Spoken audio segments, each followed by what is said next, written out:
Our economy is stuck in a rut. We need to do things differently to build a new, stronger and fairer economy.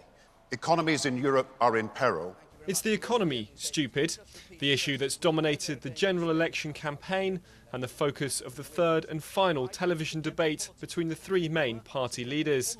Britain's debt is currently running at £890 billion, two-thirds of the country's annual output. And over the past 12 months, Finance Minister Alistair Darling has had to borrow a further £152 billion in an attempt to stimulate the economy. After the election, that debt will have to be paid back to the tune of around £71 billion a year. But how and when is the big question. If Labour are re-elected, they will put off spending cuts and tax rises until 2011 to safeguard the recovery from the recession.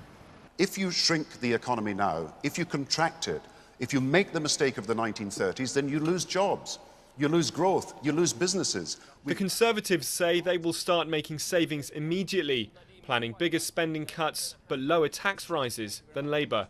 We've got to get our economy growing. We've got to get it moving. And that's why we say start now with efficiency savings to stop the jobs tax next year.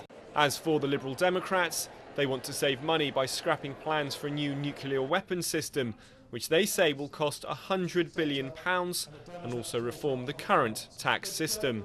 We are not, as a nation, going to be able to balance the books. We're not going to be able to fill the black hole in our public finances unless we also do it with fairness right at the heart of everything we do. And it's not just the immediate plans to reduce Britain's deficit that the three parties disagree on. The Conservative Party will always, at the margins, be the party of big business, the party of the affluent and the party of entrepreneurs. The Labour Party and the Liberal Democrats, in contrast, are more likely to do things that will work for the economy in the long run, such as investing in education and perhaps investing in infrastructure.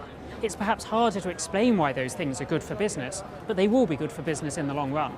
In the May 6 poll, voters will have to decide what's better for them in the long run. But with deep cuts and tax rises inevitable, whoever wins, they might have to wait a while to see a return on their investment.